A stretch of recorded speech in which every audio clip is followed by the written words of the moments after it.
La Bible déclare ceci: l'homme et la femme qui se marient, les deux deviennent une seule chair. Est-ce sur le plan physique ou sur un autre point? Je pense normalement l'homme reste l'homme physiquement, la femme reste femme physiquement. Mais il y a une composition, comme la Bible le dit, l'homme, la tête, donc la femme et le corps. Vous voyez, les deux deviennent un. Et nous connaissons comment les corps ou la tête au corps, comment ça fonctionne, comment l'homme fonctionne, de la tête aux pieds. Vous voyez, il y a une coordination. Parce que le corps, bon, l'être humain est un.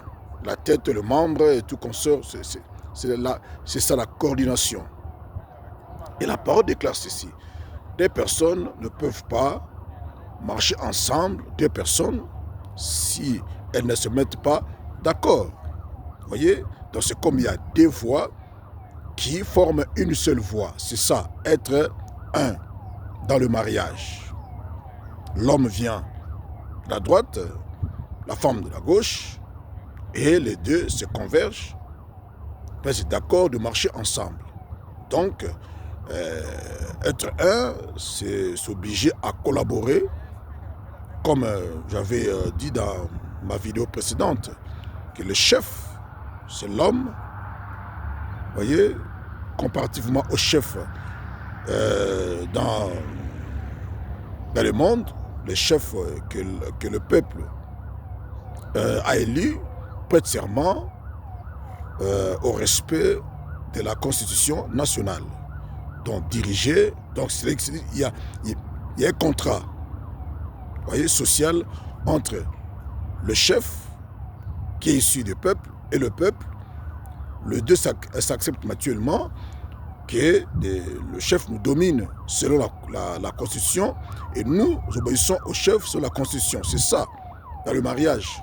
L'homme, dans le mariage chrétien, l'homme qui est le chef de la femme selon la parole de Dieu, la Constitution céleste. La femme se soumet à l'homme avec l'acceptation de la parole de Dieu, la Constitution céleste. La femme se laisse soumettre. Donc, être en accord, c'est par rapport à la parole de Dieu. Ça, être un.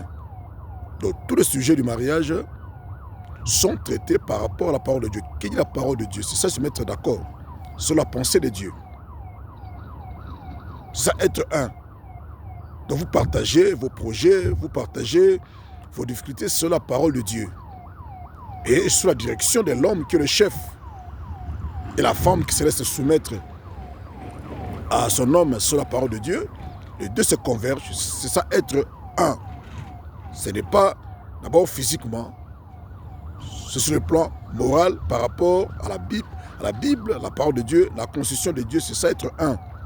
Malheureusement aujourd'hui, dans nos mariages chrétiens, les hommes et les femmes qui se marient ne comprennent pas être un, c'est cela. La femme a ses pensées, l'homme a ses pensées. Il y a des conciliabules de la femme avec sa famille, l'homme avec sa famille, ses proches. Mais